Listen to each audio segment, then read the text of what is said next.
Vous avez vu cette vidéo en scrollant votre fil d'actualité YouTube? En voyant la miniature, vous vous êtes dit que ça vous coûtait rien de regarder et que ce serait vraiment con que d'autres personnes apprennent quelque chose et pas vous? Ça fait peut-être plus d'une heure que vous êtes sur YouTube et bon, perdu pour perdu, vous avez cliqué sur cette miniature. Sans le savoir, vous avez été victime ici de 4 biais cognitifs simultanément. On voulait vous remercier, vous êtes 60 000 abonnés sur cette chaîne, merci à vous, ça nous fait vraiment plaisir. N'hésitez pas à vous abonner si ce n'est pas déjà fait. Les biais cognitifs, qu'est-ce que c'est et comment les réseaux sociaux les utilisent à notre insu? C'est ce qu'on va voir dans cette vidéo. C'est parti!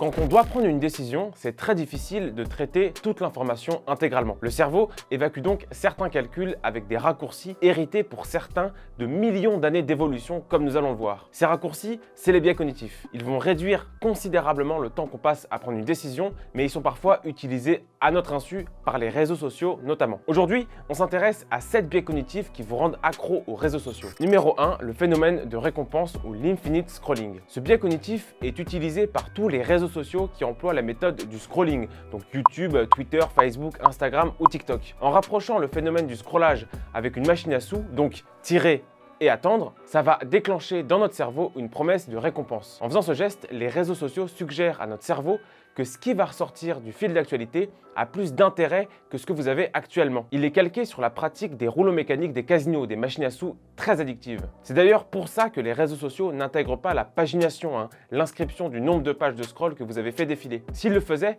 les utilisateurs se rendraient compte qu'il n'y a aucune récompense à la clé, même lorsqu'on scrolle des heures et des heures. C'est le même processus quand on reçoit une notification. Le bruit émis par le téléphone se rapproche de celui d'un casino.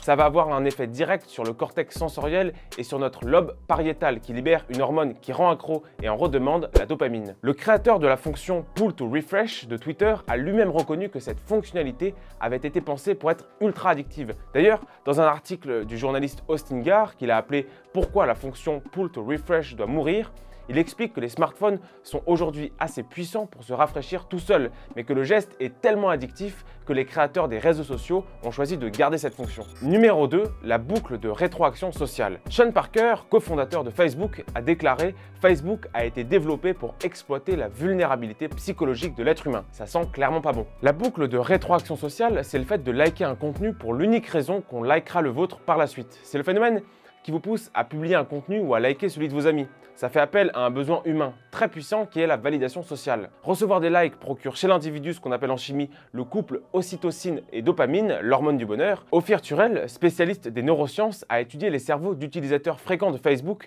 et en a conclu que l'absence de likes chez eux, donc l'absence de rétroaction sociale, produit les mêmes effets psychiques que l'abandon dans une forêt en pleine nuit. Selon le spécialiste et même selon Sean Parker, les réseaux sociaux sont construits sur l'anxiété de la solitude et de l'abandon. Pour jauger et quantifier cette solitude, les réseaux sociaux ont fabriqué leur propre monnaie sociale, c'est le like. L'idée des créateurs, c'est que plus on en a, moins on a de chances d'être seul et abandonné. Patrick Moreau, dans Ces mots qui pensent à notre place, explique que les réseaux sociaux sont en fait un grand marché des apparences avec comme prix les likes. Numéro 3, l'effet Zeigarnik, le syndrome de l'autoplay. On appelle aussi ce biais cognitif le biais du choix par défaut.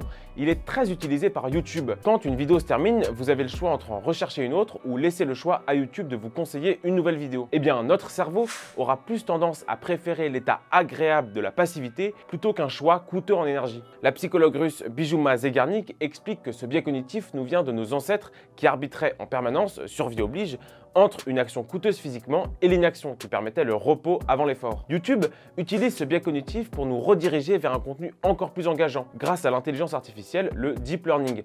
Donc l'algorithme de YouTube va utiliser ce biais cognitif pour orienter notre visionnage. C'est pour ça qu'on peut commencer à regarder des vidéos sur des chatons et qu'on finit sur un documentaire expliquant pourquoi la Terre est plate. Numéro 4, l'utilisation du bleu dans les réseaux sociaux ou le biais de familiarité. LinkedIn, Skype, Twitter et Facebook, ces 4 entreprises ont fait un choix d'une couleur particulière, le bleu. Karine Haller, spécialiste de la psychologie appliquée aux couleurs, s'est demandé pourquoi ces réseaux sociaux avaient utilisé cette couleur et a abouti à une conclusion: le bleu est une couleur que nous distinguons très vite dans l'apprentissage et que nous associons à la connaissance. L'étude montre que ce biais cognitif est présent dans toutes les cultures, aussi différentes soient-elles. Le bleu est la couleur qui est associée le plus souvent à la connaissance et à l'intellect. Ce biais de familiarité est développé par Amor Tresque, qui explique que le bleu est la couleur qui permet de calmer une personne et de réguler un rythme cardiaque. Numéro 5, le biais d'aversion à la perte ou loss aversion. Ce biais cognitif est développé par Richard Thaler, économiste comportementaliste américain. Il est repris par Daniel Kahneman et Amos Tversky, qui démontrent qu'une perte est 2 fois plus marquante psychologiquement qu'un gain. Vous avez sûrement déjà vu ces annonces, ne passez pas à côté de cette information, la 6 va vous étonner ou profitez de cette offre de dernière minute. Lorsqu'on voit ces infos, notre cerveau ne raisonne pas en fonction de ce qu'on va gagner en cliquant sur le lien,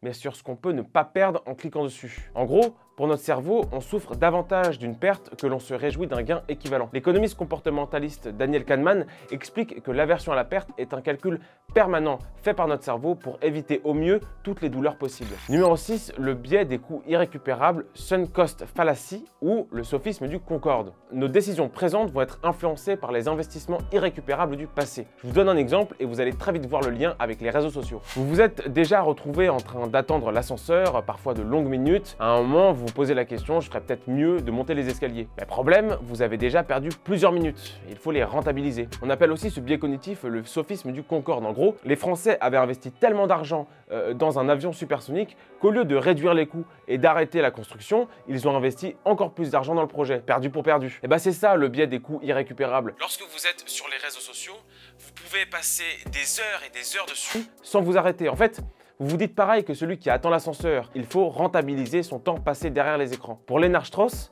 notre cerveau raisonne de manière très rationnelle. Il dit que le temps qu'on a investi dans une tâche doit forcément être récompensé. Dans le cas des réseaux sociaux, par une information, un contenu ou une émotion. Il est inconcevable pour le cerveau d'avoir perdu son temps. Steve Wozniak, cofondateur d'Apple et père du PC, explique que les réseaux sociaux sont à 90% une perte de temps factuellement. Les informations qu'on y reçoit sont ou futiles ou parasites. Et quand elles ne le sont pas, d'autres vecteurs les fournissent et souvent de meilleure qualité. Les journaux par exemple. Numéro 7, le FOMO ou Fear of Missing Out. C'est sans doute le biais cognitif le plus puissant des 7. Le FOMO est un biais cognitif développé par Andrew Przybylski qui explique pourquoi on peut rester des heures et des heures sur les réseaux sociaux. En gros, le FOMO, c'est la peur permanente de rater quelque chose sur les réseaux sociaux. La peur d'être le dernier à avoir une information importante. En psychologie, on appelle ça l'anxiété de ratage. C'est la peur que quand je fermerai mes applications, c'est à ce moment-là précisément qu'une information incroyable sortira. Dan Ariely, professeur en psychologie, estime que le FOMO est un héritage de nos ancêtres pour qui la solitude et l'éloignement du groupe étaient perçus comme une mort imminente dans un environnement naturel très hostile. Il y a une expérience très intéressante à ce propos dans le Journal of Social and Clinical Psychology. On a pris une centaine d'étudiants à qui on a limité drastiquement l'utilisation des réseaux sociaux à 30 minutes par jour et par personne. L'étude conclut que les étudiants à qui on a réduit les réseaux sociaux se sentent paradoxalement moins seuls. Chris Barry, professeur en psychologie et auteur des études sur le FOMO,